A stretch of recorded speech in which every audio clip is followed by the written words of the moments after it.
ce pourrait être une vision de notre futur. Le moment historique où nous enverrons une sonde se poser sur une autre planète, à des années-lumière de notre propre Terre.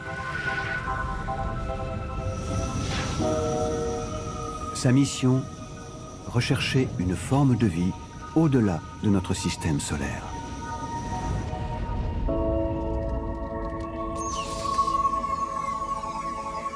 Il n'y aura ni témoins, ni foule enthousiaste acclamant l'exploit dans une salle de contrôle. Il faudra plus d'une décennie pour que la nouvelle nous parvienne enfin, à travers l'obscurité de l'univers.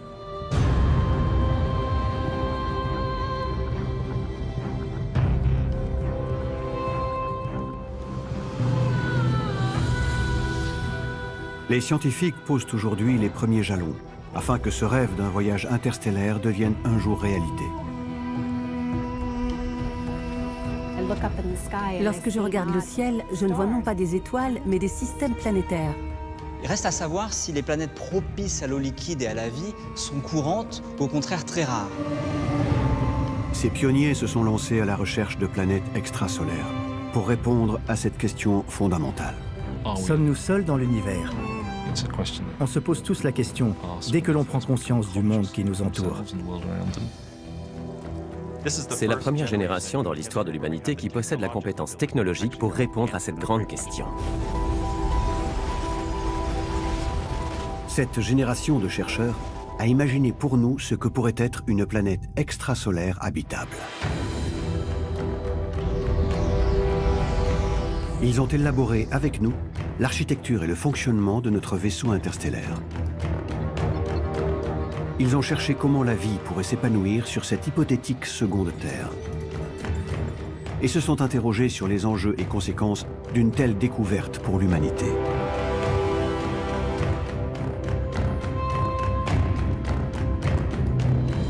Ils ont écrit avec nous l'épopée scientifique et visionnaire que nous allons vous raconter.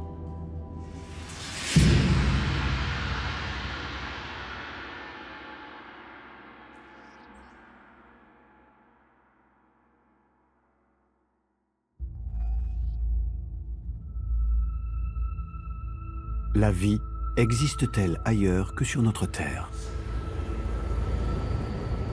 Nous l'avons cherchée sur toutes les planètes de notre système solaire.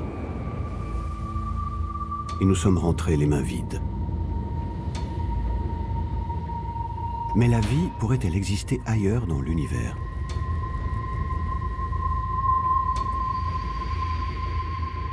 Rêver de voyager vers une planète en dehors de notre système solaire.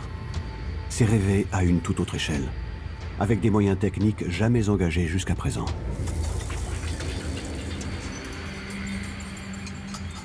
Je suis Daisy. Digital Autonomous System Interface Exploration. Roger, capsule is turning around. Construction phase 4 enclenchée. Le vaisseau sera si gigantesque que les hommes devront le construire dans l'espace. Mais aucun homme ne participera au voyage. Le chantier pharaonique durera une centaine d'années et mobilisera plusieurs générations de chercheurs.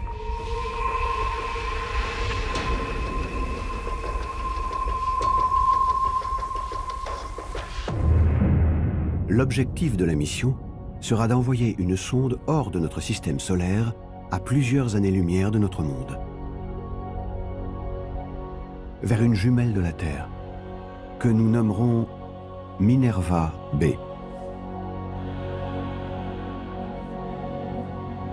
La planète Minerva B aura été identifiée au bout d'une longue aventure scientifique qui a commencé à la fin du XXe siècle. Quel aurait été le développement de la pensée humaine si l'on n'avait pas pu voir les étoiles? C'est un domaine qui stimule le rêve. En 1995, une poignée d'astronomes iconoclastes a jeté les bases d'une quête à la fois scientifique et existentielle. Michel Mayor était l'un d'eux. C'est très étrange. Durant la première moitié du XXe siècle, la communauté astronomique, les astronomes, étaient convaincus qu'il n'y avait peu ou pas de système planétaire dans la galaxie, à part le système solaire. Faire l'hypothèse qu'il existait des planètes extrasolaires, c'est-à-dire des planètes en dehors de notre système solaire, remettait en cause une vision du cosmos vieille de plus de 2000 ans. Quand on disait qu'on cherchait des planètes extrasolaires, les gens ricanaient, s'écartaient comme si on sentait mauvais ou qu'on voulait leur vendre une nouvelle religion. C'était un peu comme si on était en train de chercher des petits hommes verts.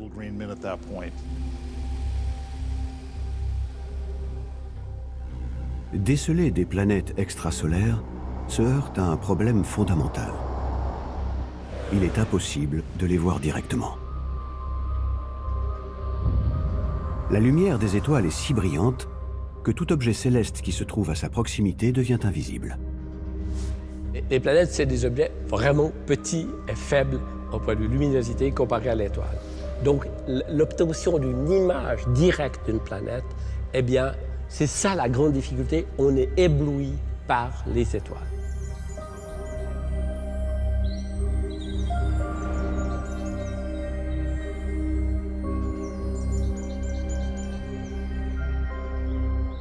C'est en France, à l'Observatoire de Haute-Provence, que Michel Mayer et son équipe ont mis au point une technique de détection indirecte permettant de révéler des mondes demeurés jusque-là inconnus.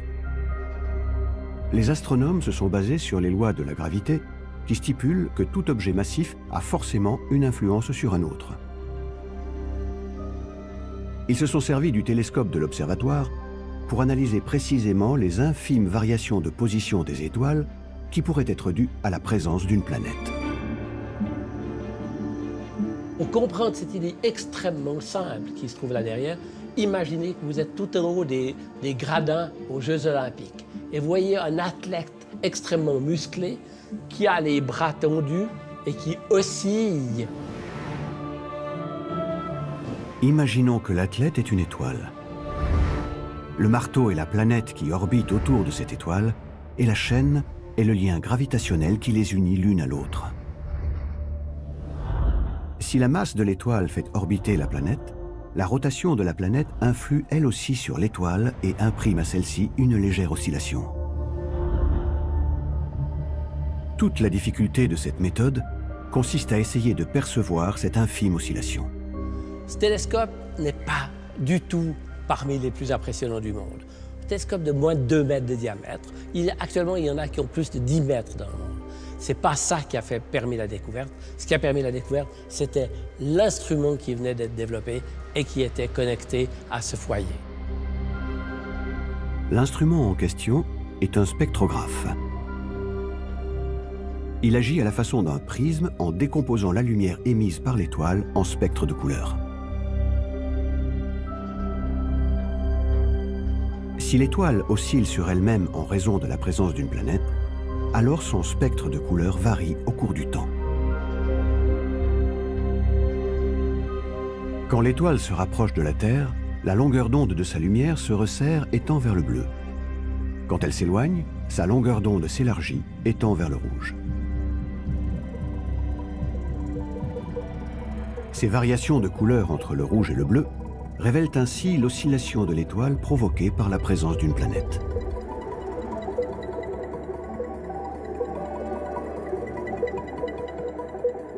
Ces données sont traduites par des courbes sur lesquelles figure une multitude de points correspondant au rapprochement ou à l'éloignement de l'étoile. On regarde et on porte ici sur un diagramme, on voit qu'à certains moments, l'étoile s'éloigne de nous, à certains moments, elle se rapproche de nous. Par quelques calculs, on en déduit qu'il y a un corps qui tourne autour. On va en déduire sa masse, sa période et la forme de l'orbite. La solution était trouvée. On pouvait enfin détecter une planète extrasolaire en observant l'influence qu'elle exerce sur son étoile. À l'automne 1994, Michel Mayer travaillait à l'Observatoire de Haute-Provence, en étroite collaboration avec un jeune chercheur, Didier Queloz.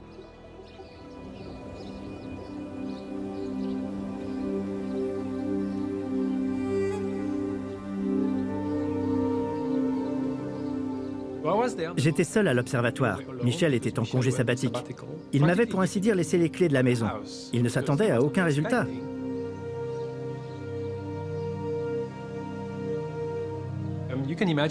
Imaginez ma surprise quand, au bout de quelques observations seulement, j'ai remarqué quelque chose d'étrange sur cette étoile. Alors j'ai envoyé un message à Michel. « Michel, je crois que j'ai trouvé une planète. »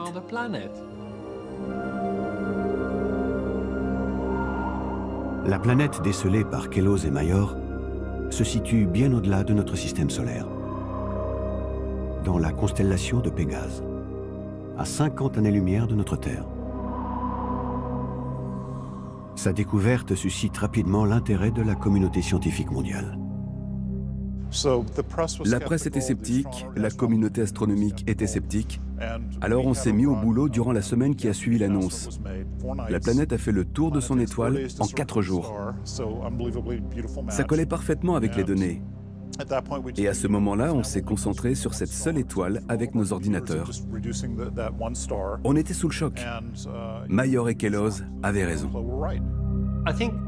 En détectant la première planète, je pense qu'on a fait tomber une barrière psychologique.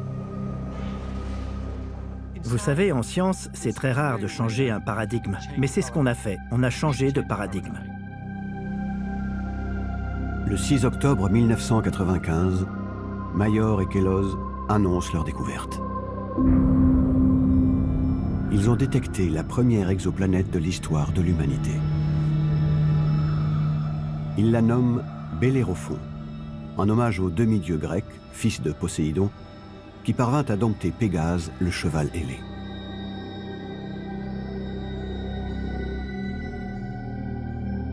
Mais Bellérophon n'a rien d'une nouvelle Terre. C'est une planète de gaz géante, semblable à Jupiter et Saturne, les 2 planètes gazeuses de notre système solaire. La ressemblance s'arrête là. Le comportement de Bellérophon surprend les scientifiques.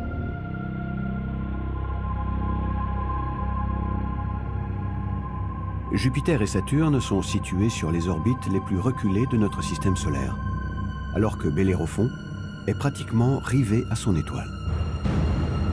Elle gravite encore plus près de son étoile que Mercure ne tourne autour de notre Soleil.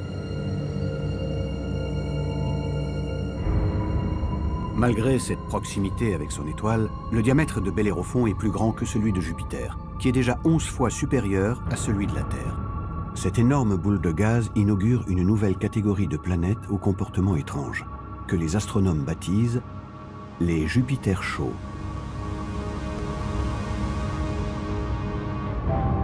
Bien que Bellérophon ne soit pas la jumelle de la Terre dont rêvent les scientifiques, sa découverte prouve qu'il existe bel et bien d'autres mondes, gravitant autour des étoiles qui illuminent chacune de nos nuits. C'est un monde de gaz dont la température pourrait atteindre les 1000 degrés. Un monde où les orages seraient d'une violence inouïe. Un monde dont l'atmosphère serait si dense que certains nuages ne contiendraient pas de l'eau, mais des paillettes de silicate. Sans Bellérophon, le projet Minerva n'aurait pu voir le jour.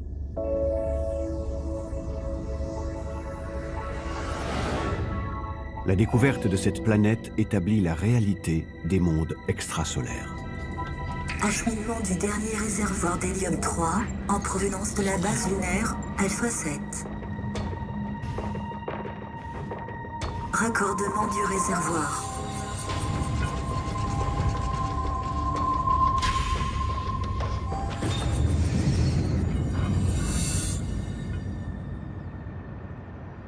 En 1999, un jeune diplômé de Harvard, David Charbonneau, essaye de se faire une place dans cette chasse aux planètes qui vient de commencer. Il va lui aussi devenir un pionnier majeur en inventant une autre méthode de détection. David s'installe à Boulder, dans le Colorado. Son observatoire est un abri de chantier posé au bord d'un parking.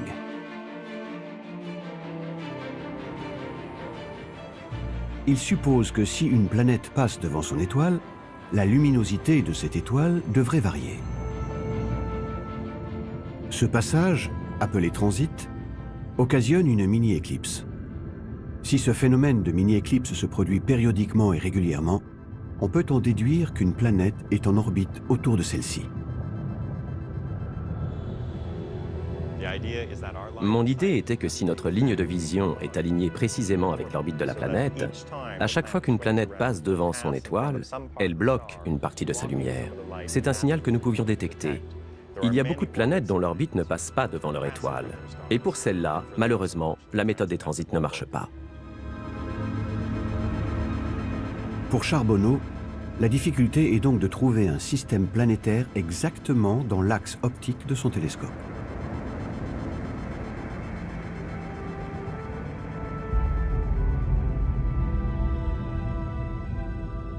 En observant une baisse de luminosité récurrente de l'étoile, il pourra en déduire la présence d'une planète.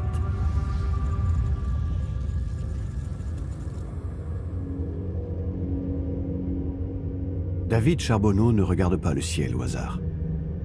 Il pointe son télescope sur l'étoile HD 209-458, dont les variations récurrentes d'intensité de lumière laissent augurer la présence d'une planète. Le 9 septembre 1999, David Charbonneau observe pour la première fois un transit occasionné par une exoplanète. Il vient de découvrir HD 209-458b, une nouvelle planète. La découverte des transits de HD 209-458b a été une révolution chez les astronomes. Pour la première fois, nous connaissions la masse réelle de la planète, nous connaissions sa taille et nous pouvions calculer sa densité.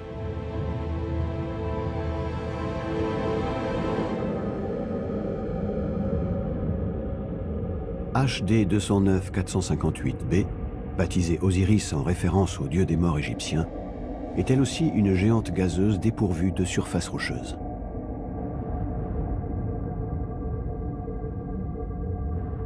Les calculs des scientifiques concluent que des vents y soufflent à des vitesses inconnues sur Terre, comprises entre 5000 et 10 000 km/h.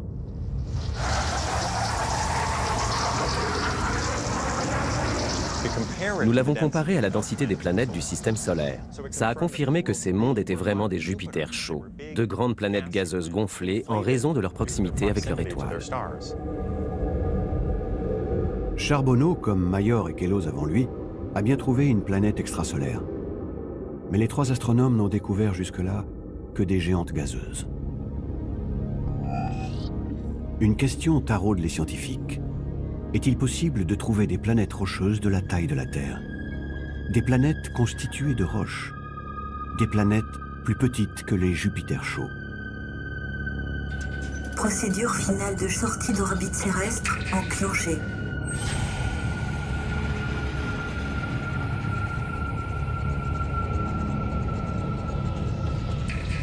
Objectif, Minerva B. Détecter de petites planètes représentait un défi scientifique si considérable qu'il a fallu un bond technologique à la hauteur de l'exploit.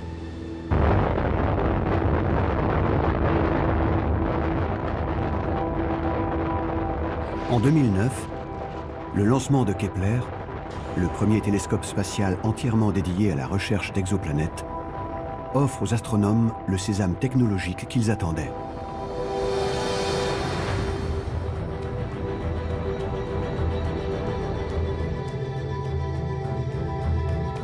Kepler embarque un capteur de 95 millions de pixels, le plus sensible jamais créé par l'homme. La moindre variation de lumière des étoiles liée à des transits ne peut lui échapper.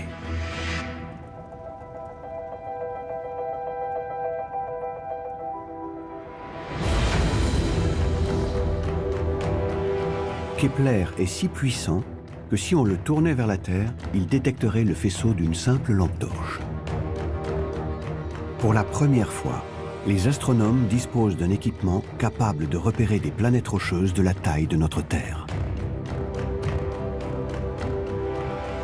Pendant 4 ans, Kepler pointe ses objectifs sur une région bien déterminée de notre galaxie et la photographie toutes les 30 minutes.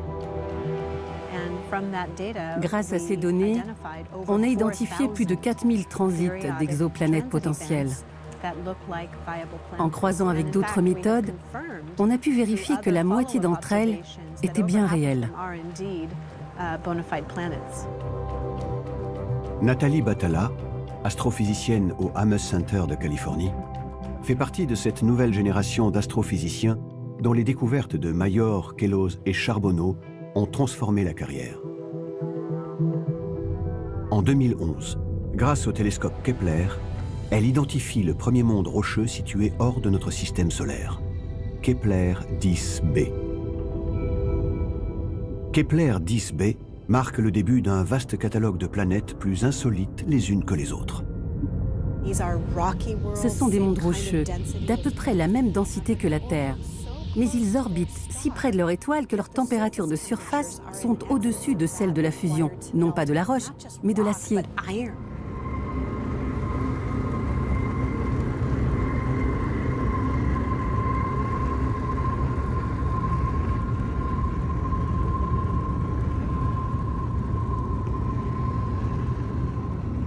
En révélant aux astronomes que les exoplanètes sont bien plus nombreuses et plus diverses que prévu, Kepler a élargi notre perception de l'univers.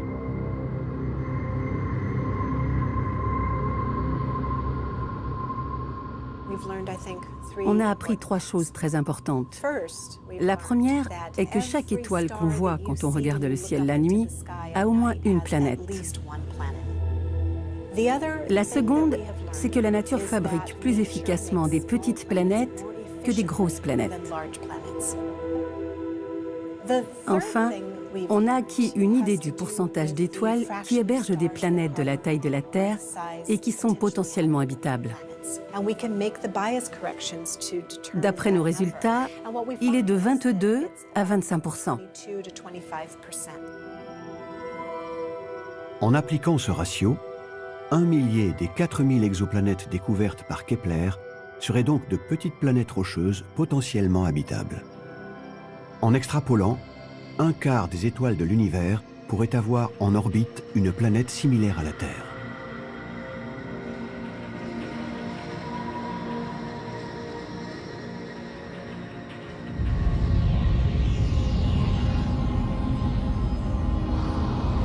Phase terminale de sortie.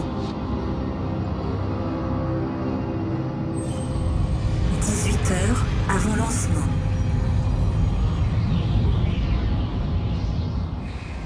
Distance de Minerva B, 4,5 années-lumière.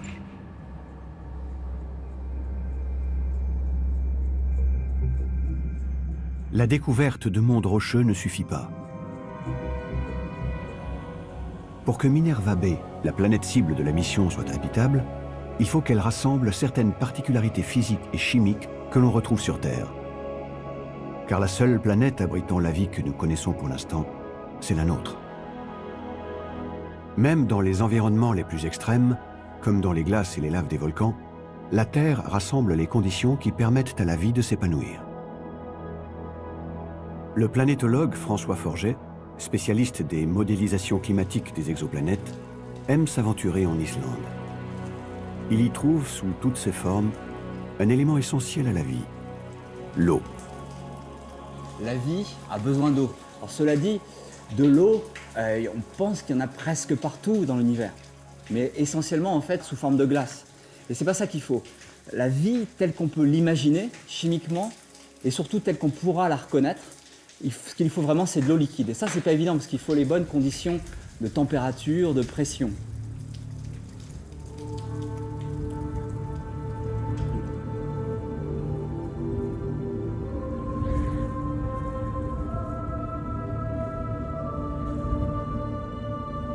Pour que l'eau se présente sous forme liquide, et non pas sous forme de glace, la planète doit se trouver à une certaine distance de son étoile, dans une région qu'on appelle la zone habitable. Dans notre système solaire, la Terre se trouve au centre de cette zone. Son orbite se situe entre celle de Mars et celle de Vénus. Par sa taille, Vénus est la planète qui ressemble le plus à la Terre. Après sa formation, alors que notre Soleil était beaucoup moins puissant, il est possible qu'elle abritait des océans à sa surface. Au fil du temps, le Soleil a produit de plus en plus d'énergie. La température de surface de Vénus a considérablement augmenté. Elle frôle désormais les 500 degrés.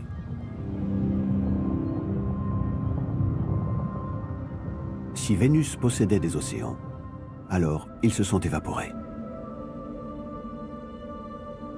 D'ailleurs, on calcule que si on déplaçait la Terre de quelques pourcents vers le Soleil, en fait, le climat s'emballerait parce qu'il y aurait un peu plus d'énergie solaire, les océans seraient plus chauds, plus de vapeur d'eau, plus d'effet de serre, et hop, très vite, on peut basculer complètement, les océans peuvent totalement bouillir et s'évaporer.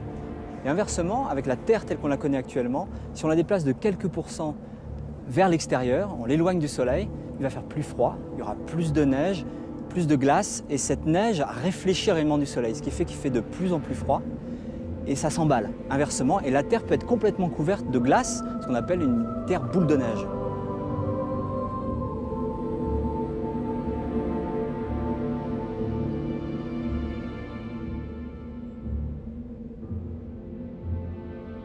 Quand on regarde au premier abord, c'est très frappant que la Terre est exactement où il faut pour avoir de l'eau liquide, de la glace et de la vapeur.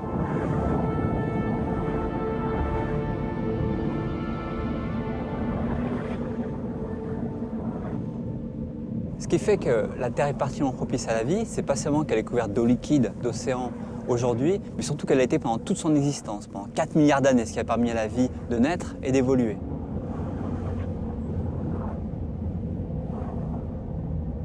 Alors on pense que le fait qu'elle ait pu rester clémente pendant toute son existence, c'est pas le fruit du hasard, c'est probablement lié à un thermostat géophysique qui a permis de maintenir l'effet de serre du dioxyde de carbone comme il est aujourd'hui.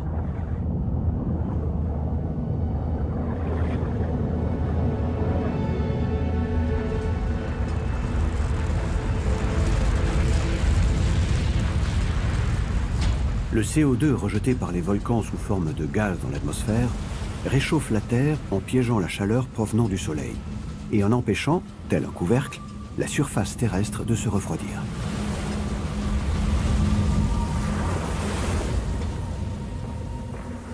Cet effet de serre naturel permet à la Terre d'avoir une température moyenne de 15 degrés.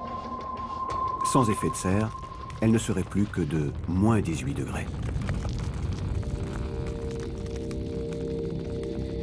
Au cours de son histoire, la Terre a connu des épisodes de glaciation extrêmes.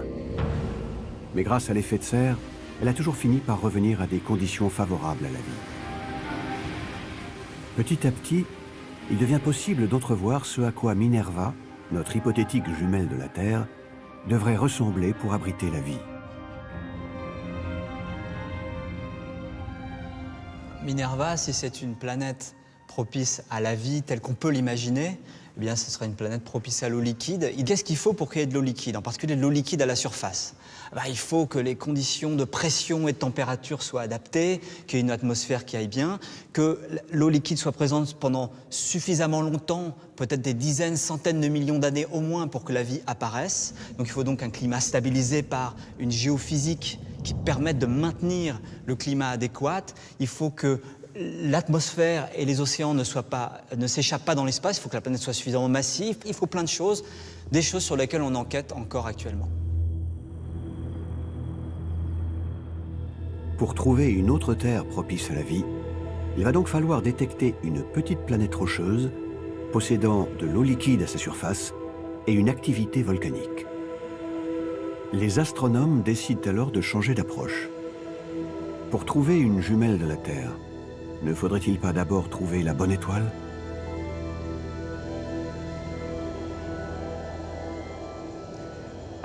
Le plus gros mensonge qu'on m'ait dit à l'école était que le Soleil était une étoile comme les autres. Mais le Soleil n'est pas une étoile comme les autres. Il est bien plus gros, beaucoup plus lumineux, beaucoup plus massif que la plupart des étoiles. La plupart des étoiles de notre galaxie ont un quart de sa taille, un quart de sa masse, et ne génèrent qu'un millième de son énergie. Les étoiles sont répertoriées d'après leur taille et leur luminosité. Il y a la famille des naines, brunes, rouges ou jaunes. Il y a la famille des géantes, rouges ou bleues, celle des supergéantes. Notre Soleil est une étoile plus grosse que la moyenne. qui brillent d'un jaune vif, presque blanc. Les naines rouges sont des étoiles moins puissantes, qui rayonnent d'une lumière plus chaude, tirant vers le rouge.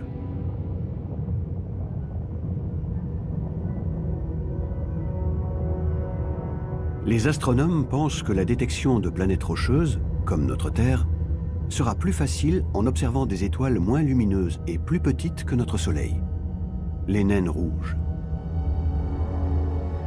De plus, les naines rouges sont très nombreuses, puisqu'elles représentent 80% des étoiles de notre galaxie.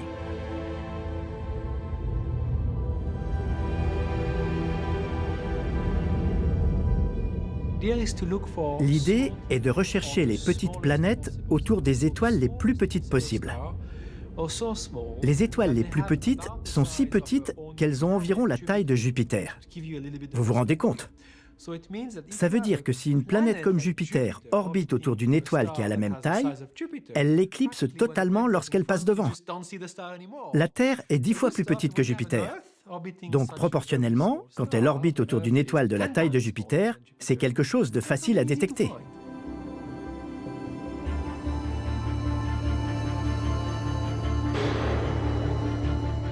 Dès lors, les scientifiques concentrent leurs observations sur les naines rouges.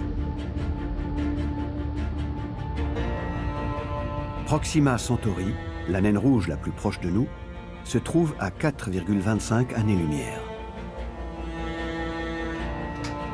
Dans une pièce profondément ensevelie sous l'un des télescopes du Chili, la lumière de Proxima a été soumise au spectrographe HARPS.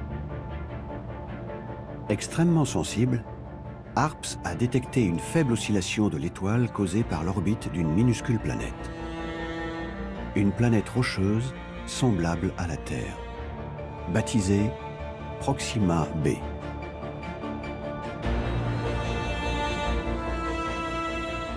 Selon les premières observations des astronomes, Proxima b semble rassembler toutes les qualités requises. Elle orbite dans la zone habitable de son étoile, elle pourrait posséder de l'eau à l'état liquide et pourrait être dotée d'une atmosphère similaire à celle de la Terre.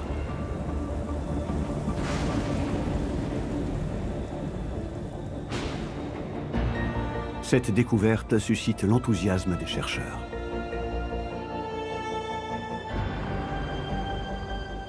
On pourrait croire que découvrir la planète Proxima b autour de Proxima aurait dû être fait très vite, parce que l'étoile, c'est la plus proche du Soleil. En réalité, c'est une découverte qui a été difficile. D'abord, la planète Proxima b, c'est une petite planète, elle est à peine plus massive que la Terre, ce qui fait que le signal, l'influence qu'elle exerce sur son étoile est très très faible. Surtout, l'étoile Proxima, c'est une petite étoile mais qui est très active, qui est très variable. Il a fallu beaucoup de temps pour que l'équipe d'astronomes qui a détecté Proxima b vérifie que ce signal, qui est lié à la présence de Proxima b, n'est pas un artefact généré par l'activité de cette étoile, mais bien à l'influence d'une planète Proxima b. L'engouement retombe pourtant très vite, car Proxima b a un problème majeur. Son étoile émet des rayonnements si intenses qu'il pourrait avoir vaporisé les océans de cette planète extrasolaire.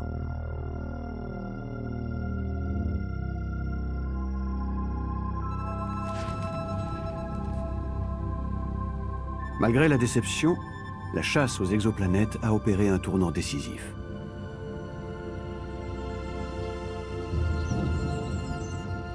Les astronomes ne cherchent plus seulement d'autres mondes. Ils se posent désormais la question qui taraude l'humanité depuis la nuit des temps. La vie est-elle possible ailleurs ?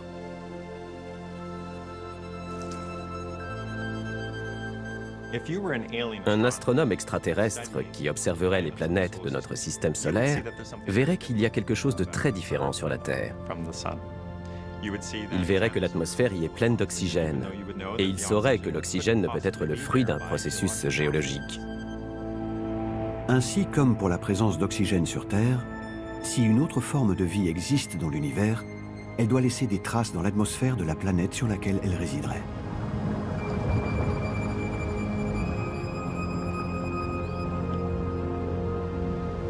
L'atmosphère de la Terre, conditionnée par les océans, est constituée à 20% de l'oxygène rejeté par les plantes. On y trouve aussi des molécules résultant de l'activité humaine. On trouverait aussi d'autres gaz, comme le méthane, qui ne devraient pas y être naturellement, mais pourtant ils y sont. Si notre astronome extraterrestre appliquait la même méthode que nous, il en conclurait sûrement que la vie est la seule explication possible.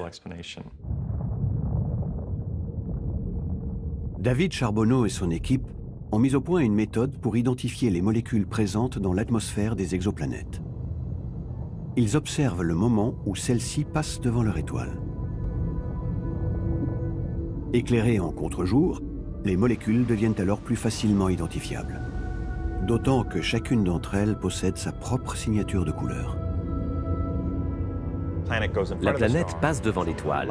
Une partie de la lumière de l'étoile va traverser l'atmosphère de la planète. Et les caractéristiques chimiques de tous les atomes ou molécules présents dans l'atmosphère seront révélées par cette lumière.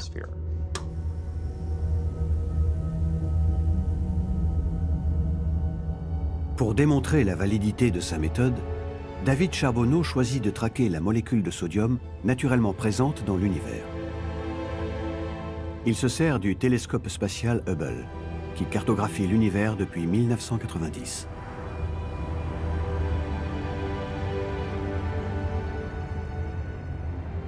Charbonneau pointe l'objectif de Hubble sur une planète qu'il connaît bien, Osiris, qu'il avait découverte avec sa méthode des transits. Sa taille fait que son atmosphère est plus facile à étudier que celle de planètes plus petites. Charbonneau soumet le rayonnement de l'atmosphère d'Osiris au spectromètre de Hubble, et le résultat ne se fait pas attendre. L'atmosphère d'Osiris est riche en sodium.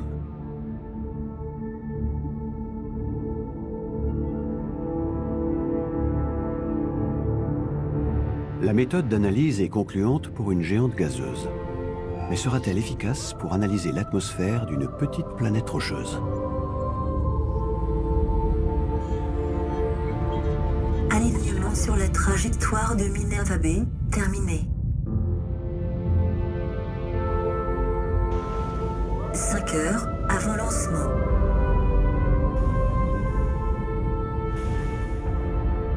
Avant de lancer une mission d'exploration hors norme sur une petite exoplanète rocheuse, il faudra être certain de la présence d'une activité biologique. Autrement dit, si on arrive à détecter de l'eau, du gaz carbonique, de l'ozone et du méthane, il y aura de sérieuses chances pour que nous ayons trouvé une planète similaire à la Terre.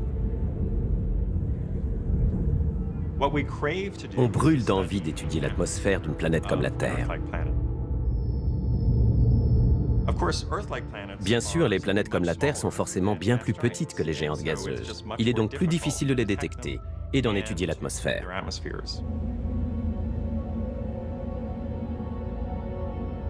Comment détecter la présence de molécules dans l'atmosphère de petites planètes aussi lointaines?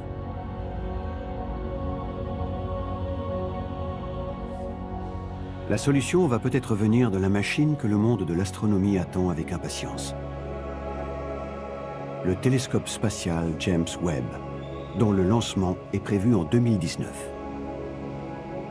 Le James Webb permettra d'aller encore plus loin dans la découverte de l'univers. Il sera capable de lire dans le détail les composants de l'atmosphère des exoplanètes les plus petites jamais étudiées. Les miroirs du James Webb vont faire converger la lumière des étoiles vers une caméra spéciale que Pierre-Olivier Lagage, astrophysicien au CA de Saclay, a passé 20 ans à mettre au point. Ce télescope va nous permettre de faire un bond en avant dans plusieurs domaines de l'astrophysique, et notamment le domaine des exoplanètes. En effet, il va nous permettre d'aller voir l'atmosphère de ces exoplanètes. C'est vraiment quelque chose de fabuleux qu'on n'imaginait pas encore il y a quelque temps, et notamment dans l'infrarouge moyen avec un instrument qu'on a développé ici, l'instrument MIRI. Il sera le premier télescope spatial capable de faire des détections dans l'infrarouge. Cette longueur d'onde lui procure une très grande sensibilité, lui permettant de détecter des objets lointains et de petite taille. Un objet, selon sa température, émet dans une longueur d'onde donnée. Par exemple, le Soleil émet dans le domaine visible parce qu'il est très chaud. Si on prend un humain, il est beaucoup plus froid et il va émettre dans une autre longueur d'onde, l'infrarouge moyen. Et c'est pour ça qu'avec une caméra dite thermique ou d'infrarouge moyen, on peut voir les personnes la nuit. Le James Webb, équipé de sa caméra infrarouge ultrasensible, est à même de détecter certaines molécules contenues dans l'atmosphère des exoplanètes. Sa caméra va notamment se focaliser sur l'ozone.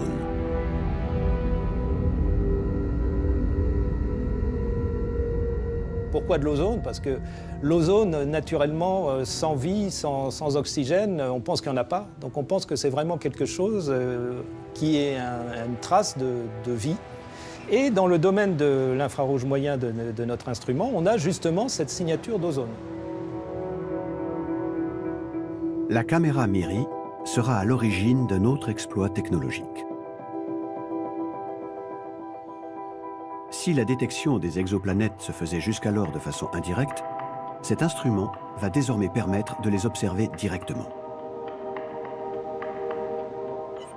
Cette performance extraordinaire résulte d'une série de masques installés dans la caméra. Le télescope fait converger la lumière et toute la lumière arrive dans ce plan-là. Alors quand on veut faire des observations coronographiques, on met l'étoile juste au centre de ce masque et après, la lumière traverse le masque et réfléchit par ce miroir, réfléchit par ce deuxième miroir et arrive ici sur le masque coronographique. Mais tu vois, cette forme de masque est très particulière et la lumière de l'étoile arrive là où c'est opaque. Par contre, si tu as un petit objet à côté, une exoplanète par exemple, eh bien la lumière ne va pas avoir exactement le même chemin et va passer dans les trous. Donc après, on va pouvoir avoir la lumière de l'exoplanète sans avoir la lumière de l'étoile. Les masques de la caméra MIRI s'interposent dans la lumière de l'étoile comme le ferait une éclipse. Il est alors possible d'observer directement les exoplanètes et leur atmosphère qui demeuraient jusque-là invisibles.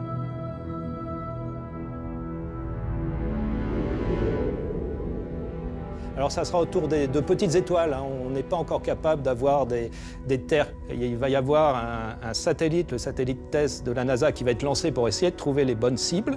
Alors ça sera autour de petites étoiles, hein. On n'est pas encore capable d'avoir des terres comme nous autour d'un soleil, mais ils seront dans la zone dite habitable, c'est-à-dire zone où il y a de l'eau liquide.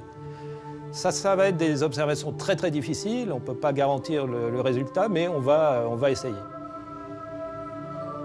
Le télescope spatial TESS pointera les exoplanètes potentiellement habitables pour que le James Webb analyse les composantes de leur atmosphère. TESS sera le successeur de Kepler. Contrairement à ce dernier qui observait le ciel profond au travers d'un trou de serrure, TESS va orienter ses capteurs sur une région de l'espace 400 fois plus importante et se focaliser sur des étoiles situées dans le voisinage de notre système solaire. Sarah Seeger, professeure au MIT, est en charge de ce programme. Sa mission, trouver des planètes cibles pour le James Webb Telescope. TESS a pour mission de détecter et mesurer la masse de 50 planètes rocheuses en transit. Cela me donne l'espoir qu'il existe quelque part une autre planète, avec les mêmes conditions paisibles, où il y aurait de beaux lacs tranquilles, où la vie pourrait s'épanouir.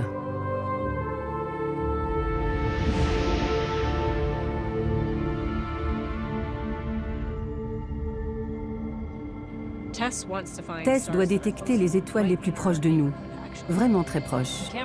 La caméra du satellite dispose de 7 objectifs qui concentrent la lumière des étoiles sur un détecteur. Ces objectifs scannent l'espace par bande. Si on considère le ciel comme une sphère, le satellite va d'abord observer les bandes d'une des deux hémisphères. Après une année de travail, TESS se retournera et fera ensuite la même chose pour l'autre hémisphère. Ainsi, sur 2 ans, TESS parviendra à analyser le ciel dans son intégralité. La liste des 50 candidates retenues par TESS sera ensuite soumise au James Webb, qui lira la composition exacte de l'atmosphère de chacune de ces planètes. Si l'existence d'une activité biologique était détectée dans l'atmosphère d'une exoplanète, l'humanité n'aura de cesse de vouloir atteindre cette nouvelle Terre.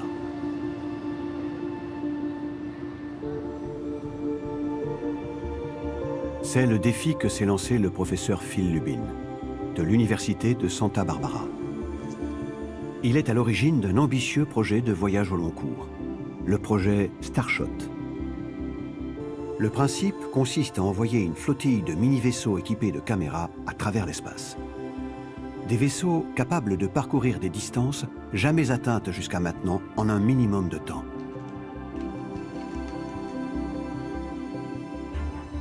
On peut envisager des choses complètement folles aujourd'hui. Elles ne sont pas physiquement impossibles, mais nous obligent à réfléchir à la technologie nécessaire. Si Starshot est envisageable aujourd'hui, c'est grâce aux progrès technologiques en matière d'informatique et de miniaturisation. Il ne s'agit pas ici de construire un unique vaisseau, mais des centaines, dont la taille ne dépasserait pas celle d'une carte de crédit. J'utilise un vaisseau spatial d'environ 4 grammes pleinement fonctionnel. Autonome en énergie grâce à ses capteurs solaires, avec son processeur, il prend des décisions. Une cellule détecte le Soleil, un gyroscope détermine la vitesse angulaire. Il calcule l'accélération et il peut naviguer par lui-même. Malgré cette miniaturisation, il reste à résoudre un problème majeur, la propulsion de ces mini-vaisseaux. Dropping in 3, 2, 1. Starshot utilise des voiles photoniques si légères qu'elles pourraient être propulsées par l'énergie d'un laser ultra puissant. Starshot est basé sur le fait qu'aujourd'hui, il est possible d'embarquer de l'électronique miniature sur une voile d'environ 4 mètres de large et extrêmement légère. La fonction de cette voile est de réfléchir la lumière qui la frappe. Certaines voiles utilisent la lumière solaire, mais là, l'objectif est de pousser la voile avec un laser.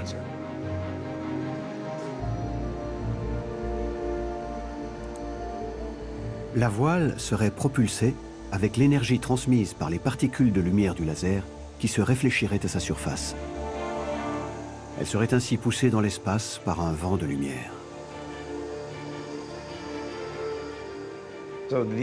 L'élément clé de tout ce programme est de pousser le vaisseau assez longtemps pour qu'il atteigne une très grande vitesse.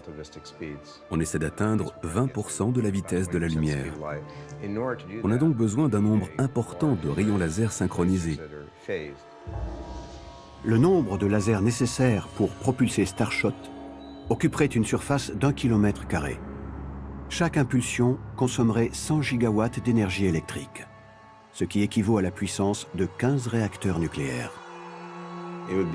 Ce serait le plus intense flash de lumière de l'univers, plus brillant que les étoiles, plus brillant que les galaxies.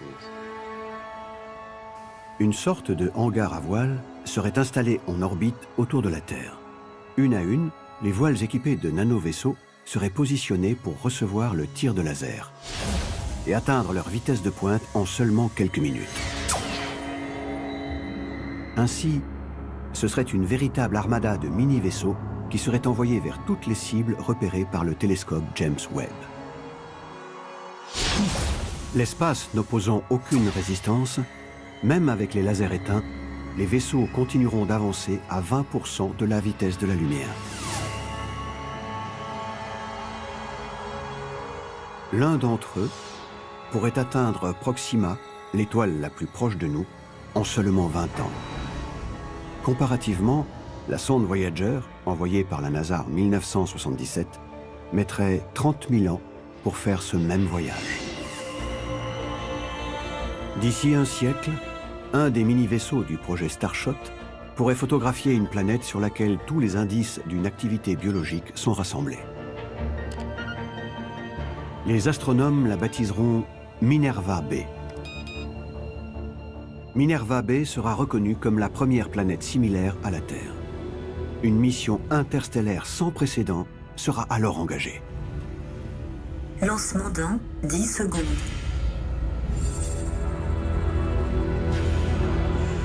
Lancement dans 5 secondes. Ignition.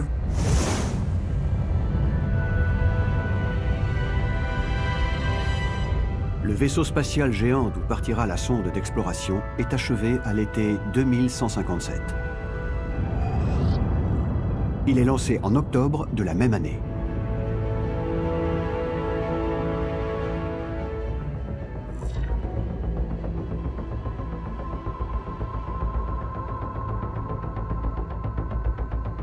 Ainsi débutera une extraordinaire odyssée vers une nouvelle terra incognita.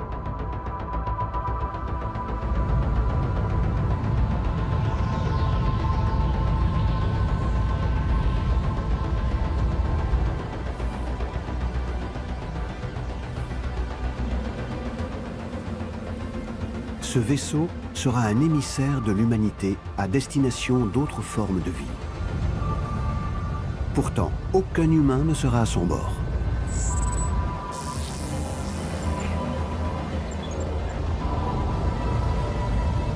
Mais ce voyage, le plus lointain, le plus rapide jamais entrepris, sera aussi le plus incertain. Destination Minerva B.